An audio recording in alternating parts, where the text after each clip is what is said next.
So I finished the book, The Sister, North Korea's Kim Yo Jong, Most Dangerous Woman in the World, by Sun Yun Lee, and so I just wanted to give my reaction of how I learned that, well, if you didn't know, Kim Yo Jong is the younger sister of the current supreme leader of North Korea, Kim Jong Un. He also has a brother, Kim Jong Chol, but his brother isn't mentioned very much in the book or in the media, really, so I don't think his brother doesn't play much of a role in So I always thought that North Korea being considered the Hermit Kingdom started at the end of the Korean War, because that's when North and South became divided. But apparently not. Apparently, being a hermit, like rejecting other cultures and outside demographics, outside ethnicities, has always been a very long held tradition by Northern Korea. I learned that actually, according to Kim Jong Un's own rules, it's pretty well known now that the guilt by association is basically the law of the land in North Korea. So, if one person commits any type of crime or misdemeanor, which could even be like uh, getting your family members to safety before, like, before rescuing the photographs of Kim Jong Un from your house if it's on fire. So yeah, if your house starts to catch on fire, if it's burning down, then there are these photographs of Kim Jong Un that are required by the government to be held in your home at all times. And if your home's on fire, you're supposed to prioritize those pictures over the actual people, your other, maybe your spouse or children or whatever. And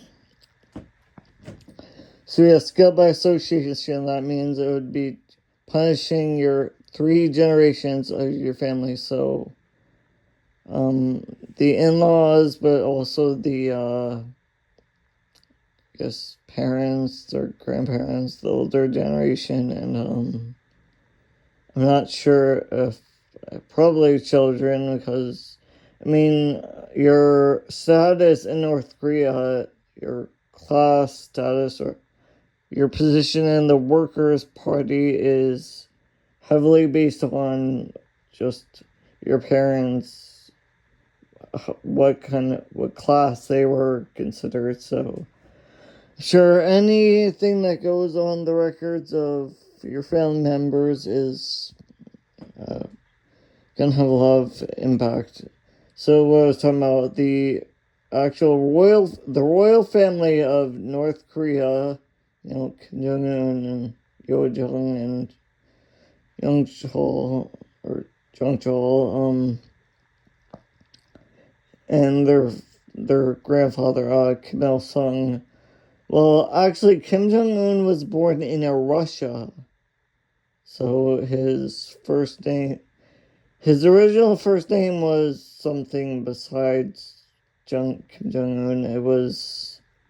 It started with an R, and it was some Russian, so he is technically Russian. Like, he did spend time in Russia before getting to North Korea, but so I guess technically he should not be allowed to hold government positions, because he was born in Russia. And also his aunt, the sister of his father, believe that was Kim Il Sung. Sorry, I don't have all the I think Kim Il Sung was the grandfather, and so either way, his aunt, the aunt of Kim Jong Un, defected, which means she crossed the border, the North Korean border, and I think she escaped to South Korea, or either way, she escaped to get out of North Korea. So even someone who's closely tied to the royal family, she thought it's so terrible that have to make that very dangerous journey to, get out of North Korea. So obviously defecting is a crime, so that should punish 3 generations over a family, but no, it is not. So I also learned that North Korea is very, very militaristic. Well, I already knew that because they do marches, regular military marches, and citizens are required to enter the military. But I learned even more that in 2022, they set a world record for the most bombs or the most missiles fired in one year. In 2022, they launched 70 missiles, which smashed the previous record of I think 8 in a year. And on November 2nd of that year, they set a record for most missiles launched in one day. The record was set at 25 in one day. I believe the previous record was 7. So yes, North Korea is unfortunately one of the 9 countries in the world that have access to nuclear warheads. And they have made many threats to both South Korea and the United States. They threatened to start war. One thing they also said was, if a missile is launched across the Pacific Ocean in the direction of the United States, if the United States does, attempt to fire that missile down, take down that missile so it doesn't hit them, they'll be seen as an act of war, like beginning a war. So it talks a lot about the Mount Paekto bloodline. So Mount Paekto, if you didn't know, is, I believe, the largest mountain in North Korea. I think it stands right on the border between North and South Korea. So it's a symbol of the revolution, and it is a volcanic mountain. So it's so tall that it is covered in snow for most of the year, or at least between fall and early spring.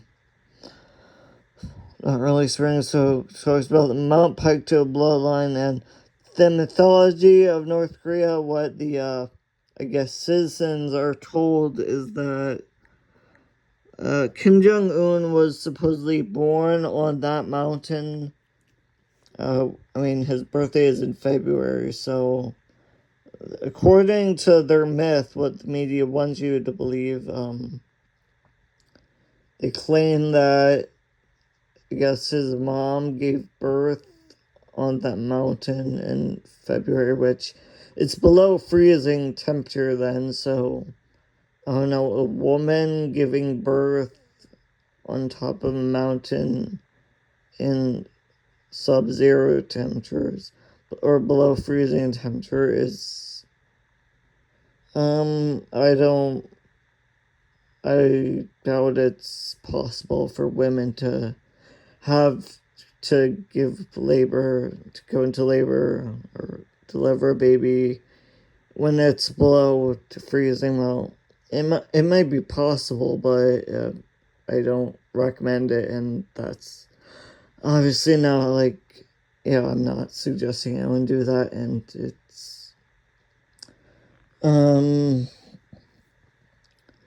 I was also surprised at how much it talked about reunification, like, of course, North and South Korea being reunified is their main goal, which, I mean, it is a good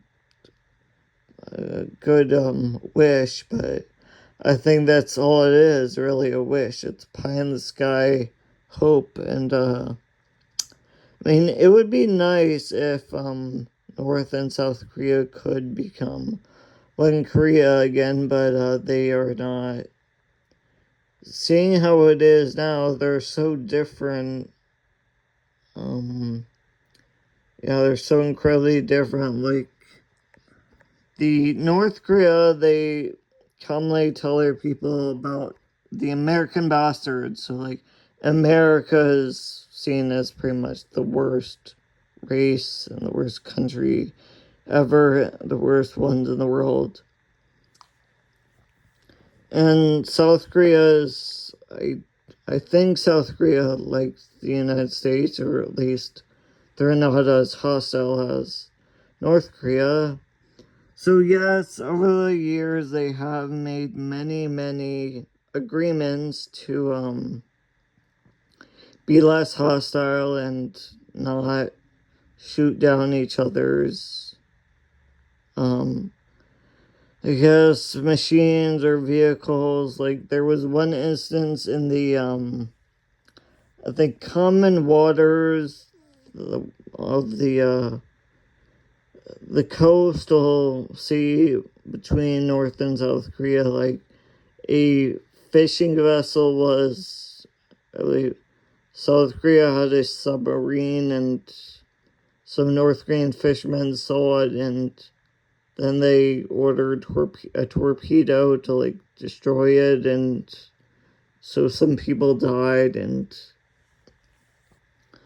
obviously that's been it's caused a lot of controversy, and also anger, tension between the two nations. I was kind of surprised how much the book talked about. It did not talk about the actual woman, Kim Yo Jong, the sister, as much as it talked about just the country in general, the ins and outs of the regime, and which is understandable because North Korea is a very unique, very, very unique, so it's important to understand the difference between North Korea and all the other, the difference from South Korea and the difference from the United States and China and Russia and everything. Like, it also talks about the Great Famine, the North Korean famine of mid 1990s, where I believe 40% of North Koreans died of starvation. They also mentioned how the World Hunger Index, or whatever organization and society keeps track of world hunger, has said that North Korea is third of the countries with the worst world hunger problem. Now, it said the top 5 are, I think, Madagascar is the worst, and Central Africa and Central African Republic. Then North Korea is third, and then there's Haiti also, and let's see, Haiti, Central African Republic, Madagascar, and some other country. Sorry, I forget. Somewhere else in Africa. Zimbabwe, maybe. I think it was Zimbabwe. I mean, I'm not certain of that, so don't quote me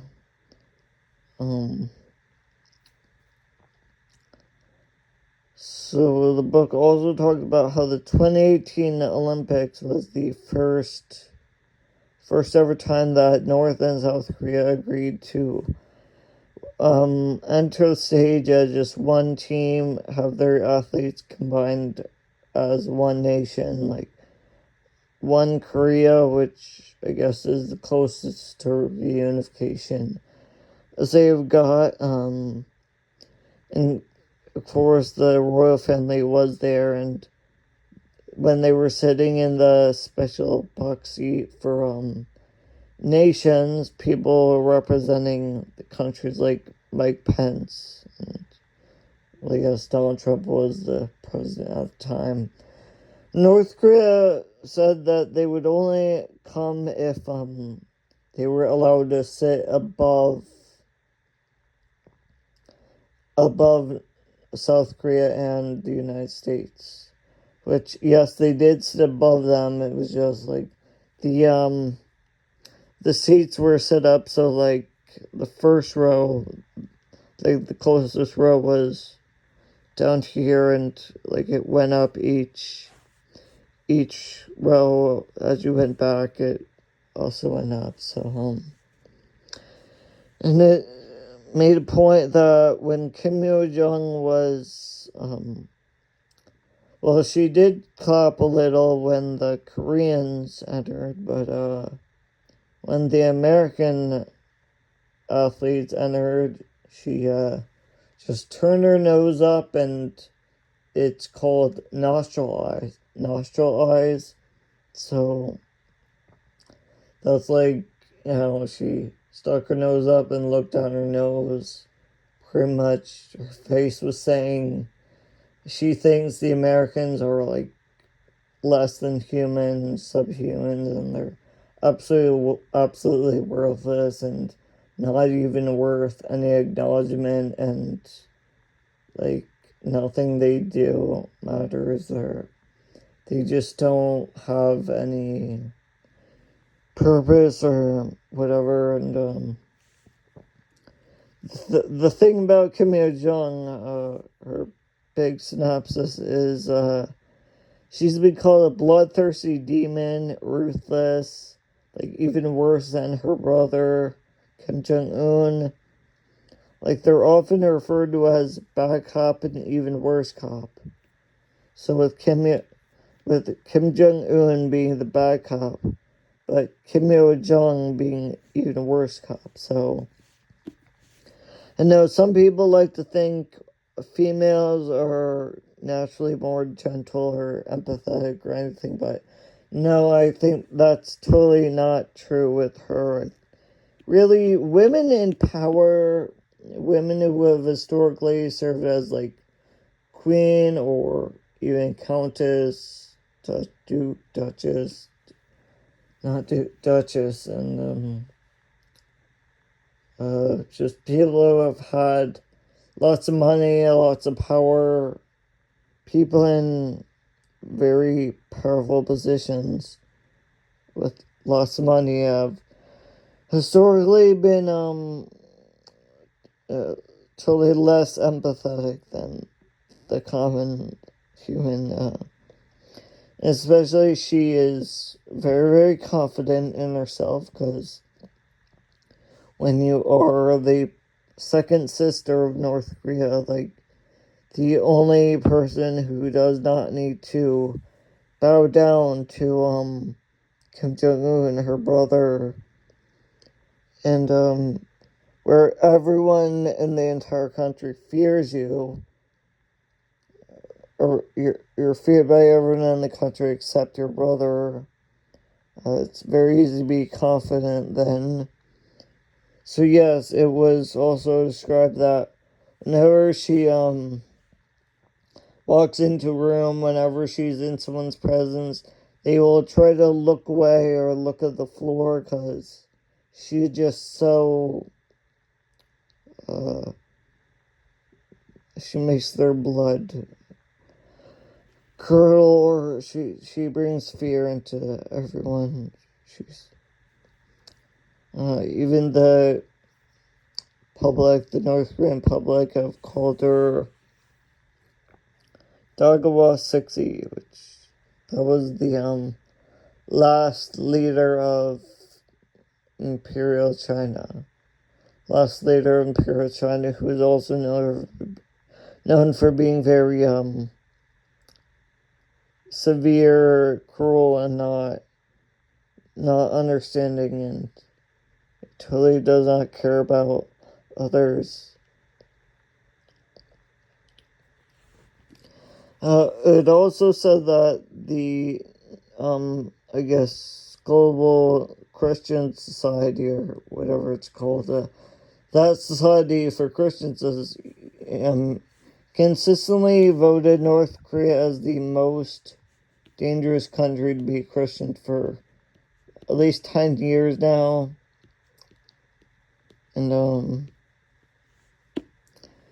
because it is illegal to own a Bible. Yeah, the Bible is considered one of the most dangerous things in North Korea.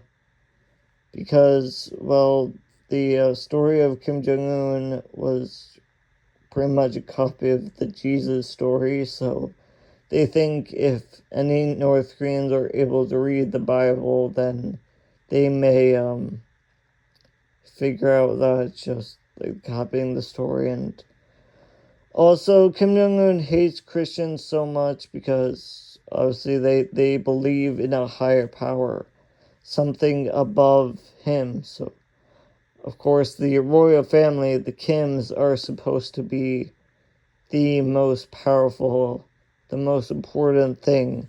Like, they practically are gods.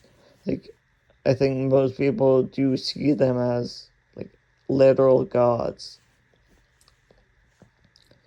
And for Christians, they, according to their religion, they believe in something that has higher authority than Kim Jong-un.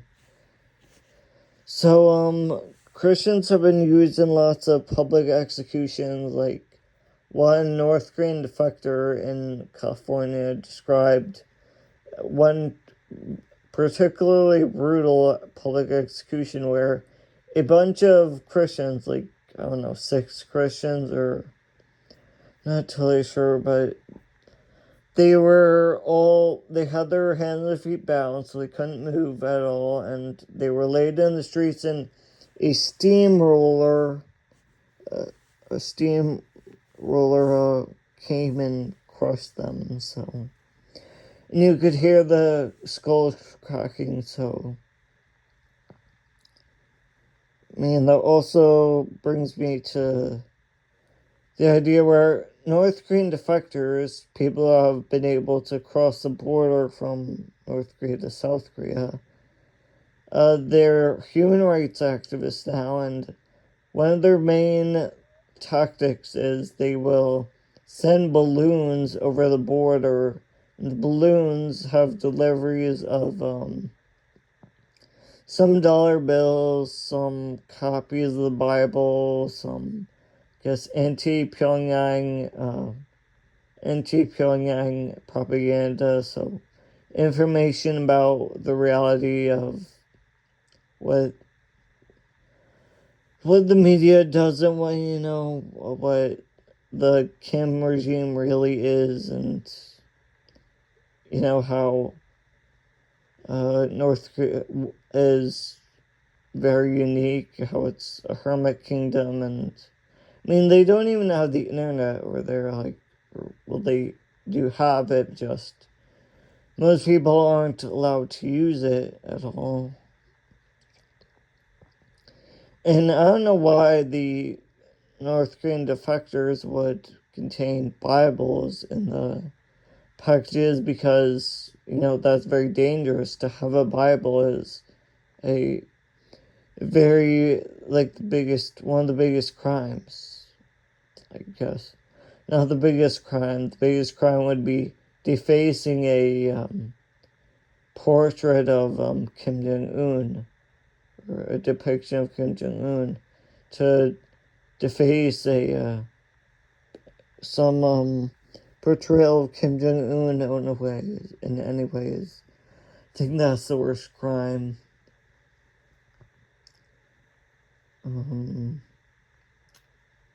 See, what else did the book say?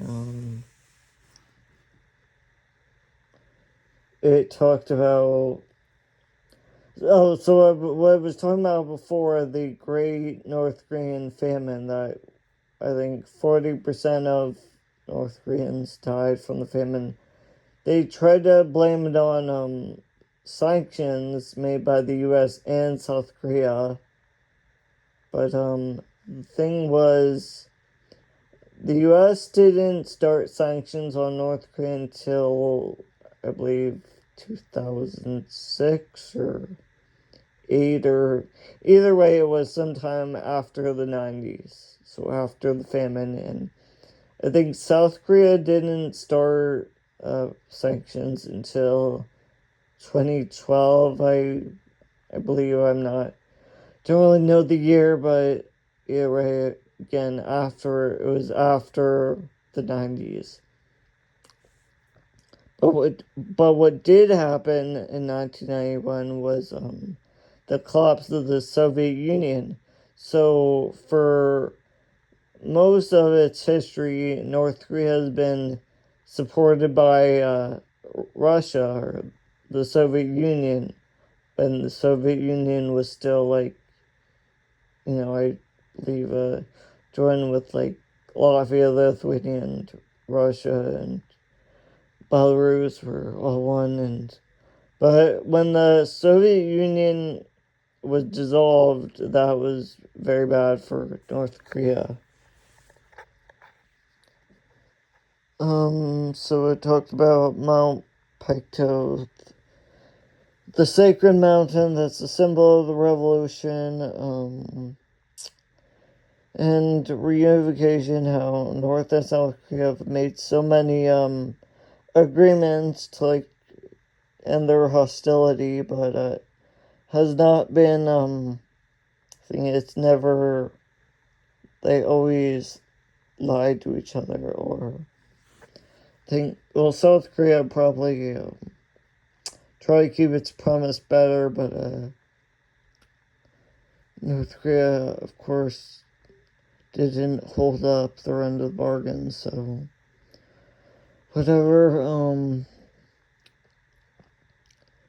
And so Kim Yo-jong, the sister, has called North Korean defectors escapees. She's called them scum, human waste, worse than a dog. And the royal family is so concerned about, threats, is one of their cousins escaped to Japan. He lived in Japan, and he changed his name. He got cosmetic surgery to look different, so it'd be harder to find him. But he was still shot in the head by North Korean assassins. And there was also a story of when North Korea abducted a 13-year-old girl from Japan once, and trained her to be a person who would train North Korean spies on Japanese culture and language. So wow, it sounds like North Korea is really horrible and awful. I'm glad I don't live there. To say anything else about Kim Yo-jong, so yeah, she's been called a bloodthirsty demon. She strikes fear into lots of people. Even other government officials that are twice her age. Yes, the only person who's not subservient to her is her brother, and her official title is Vice President of the Workers' Party. Vice President of the Workers' Party, and she heads the PAD, the Propaganda Agitation Department. Propagation Agitation Department. Well, this video is already long enough, so I'm gonna end it there. Thanks for watching.